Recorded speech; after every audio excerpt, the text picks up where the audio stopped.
നമസ്കാരം, ഞാൻ ഡോക്ടർ ഭാഗ്യ, Q1 health കെയറിലെ ayurvedic physician. ഇന്ന് കുട്ടികളെയും അതുപോലെ പ്രായമായവരെയൊക്കെ കൂടുതൽ ബുദ്ധിമുട്ടിക്കുന്ന അല്ലെങ്കിൽ അവരിലൊരു പ്രയാസം ഉണ്ടാക്കുന്ന ഒരു അസുഖമാണ് ഈ കഫക്കെട്ട്. എന്തുകൊണ്ടാണ് അവരിൽ പ്രയാസം ഉണ്ടാക്കുന്നതെന്ന് പറയുന്നത് നമുക്കറിയാം. കഫക്കെട്ടിൻ്റെ കൂടെ ചുമ, തുമ്മൽ, ജലദോഷം, പനി എന്നീ അസുഖങ്ങളൊക്കെ നമ്മൾ കാണാറുണ്ട്.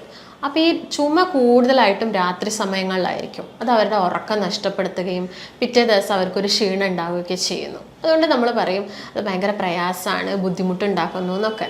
ഇനി എന്തൊക്കെ കാരണങ്ങൾ കൊണ്ടാണ് ഈ കഫക്കെട്ട് ഉണ്ടാകുന്നതെന്ന് നമുക്ക് നോക്കാം. ആദ്യത്തെ കാരണം അലർജിയാണ്. നമുക്കറിയാം ചില കുട്ടികൾക്കും വലിയവർക്കൊക്കെ ചില ഭക്ഷണ സാധനങ്ങളോട്, അതായത് പാലുൽപ്പന്നങ്ങൾ, മുട്ട, അവയോടൊക്കെ അലർജി ഉണ്ടാവാറുണ്ട്. അതുപോലെ ഡസ്റ്റ് അലർജി കാണാം, പൊള്ളൻ അലർജി കാണാം. ചില വസ്തുക്കളായ പെർഫ്യൂമിനോടൊക്കെ ചില ആളുകൾക്ക് അലർജി ഉണ്ടാവാറുണ്ട്. കുട്ടികളുടെ കാര്യം എടുക്കുകയാണെങ്കിൽ ഒരു 1 മുതൽ 14 വയസ്സ് വരെയുള്ള കുട്ടികളിൽ കൂടുതലായിട്ടും ഡസ്റ്റ് അലർജി ഇടയ്ക്കിടയ്ക്ക് ഉണ്ടാവാറുണ്ട്. അതിനുള്ള കാരണം അവരുടെ മൂക്കിലെ ട്യൂബിൻ്റെ കംപ്ലീറ്റ് ഡെവലപ്മെൻറ്റ് നടക്കാത്തത് കൊണ്ടാണ്. അതുകൊണ്ട് കൂടുതലായിട്ടും പൊടിപടലങ്ങളൊക്കെ അടിഞ്ഞു കൂടിയിട്ട് ജലദോഷം, ചുമ, അതുപോലെ പിന്നീട് അത് കഫക്കെട്ടായിട്ടൊക്കെ മാറാറുണ്ട്. പിന്നെ വേറൊരു കാരണമാണ് ക്ലൈമറ്റ് ചേഞ്ച്. നമുക്കറിയാം സ്കൂൾ തുറക്കുന്ന സമയം എന്നൊക്കെ പറയുന്നത് കൂടുതലായിട്ടും ഒരു ജൂൺ ജൂലൈ മാസമൊക്കെയാണ്. ഈ മാസത്ത് കൂടുതലായിട്ടും മഴ ഉണ്ടാവാറുണ്ട്. അപ്പോൾ പെട്ടെന്ന് വേനൽക്കാലത്ത് നിന്ന് മഴക്കാലത്തേക്ക് മാറുമ്പം അസുഖങ്ങൾ പിടിപെടാൻ ചാൻസ് കൂടുതലായിട്ടും കാണുന്നത് ജലദോഷം, ചുമ, കഫക്കെട്ട് ഇതൊക്കെയാണ്. പിന്നെ വേറൊരു കാരണം വിയർപ്പ് നമ്മളെ തലയിൽ കുടിച്ചിട്ട് നീരിറക്കം ഉണ്ടായിട്ട് ജലദോഷമായിട്ട് മാറാം. പിന്നീട് അത് കഫക്കെട്ടായിട്ട് വരാം, പനിക്കാം. ഇതൊരു മെയിൻ കാരണമാണ്. പിന്നെയുള്ളൊരു കാരണം എന്ന് പറയുന്നത് അസിഡിറ്റി. നമുക്ക് അസിഡിറ്റി മൂലം തൊണ്ടയിലും നെഞ്ചത്തൊക്കെ ചെറിയൊരു ഇറിറ്റേഷൻസ് ഒക്കെ വരാറുണ്ട്.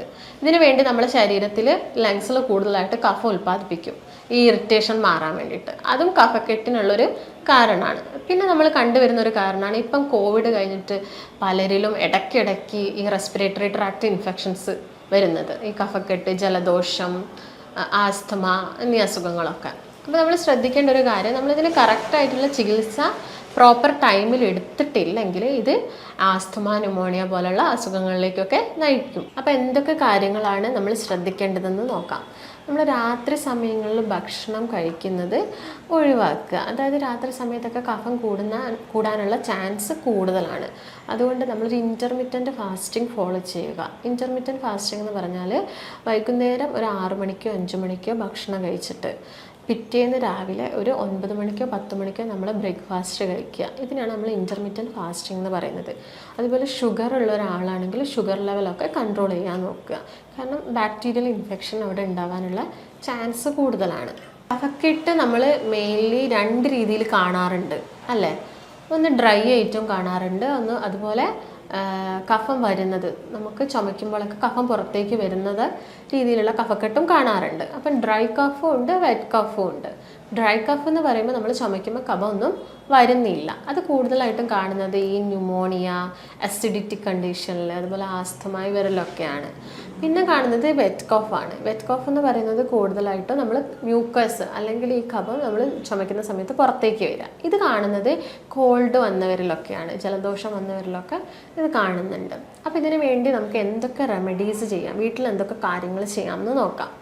നമുക്കറിയാം, നമുക്ക് കൂടുതലായും കിട്ടുന്ന ഒരു ഇലയാണ് പനിക്കൂർക്കയുടെ ഇല. പനിക്കൂർക്കയുടെ ഇല നമുക്കറിയാം എല്ലാ പ്രായത്തിലുള്ള ആളുകൾക്കും യൂസ് ചെയ്യാൻ പറ്റിയതാണ്. അപ്പോൾ നമുക്ക് നോക്കുകയാണെങ്കിൽ ഒരു വയസ്സിന് താഴെയുള്ള കുഞ്ഞുങ്ങൾക്കാണെങ്കിൽ ഈ പനിക്കൂർക്കയുടെ ഇല നന്നായിട്ടൊന്ന് വാട്ടിയെടുക്കുക. ഒരു ചട്ടിയിലോ ഒരു ഫ്രൈയിങ് പാനിലോ വെച്ചിട്ട് വാട്ടിയെടുത്തിട്ട് അതിൻ്റെ നീര് ഒരു ടീസ്പൂണിൽ കുഞ്ഞുങ്ങൾക്ക് കൊടുക്കാവുന്നതാണ്. അതൊരു 9 ദിവസത്തോളം അല്ലെങ്കിൽ ഒരു 6 ദിവസത്തോളം നമുക്കത് കൊടുക്കാവുന്നതാണ്.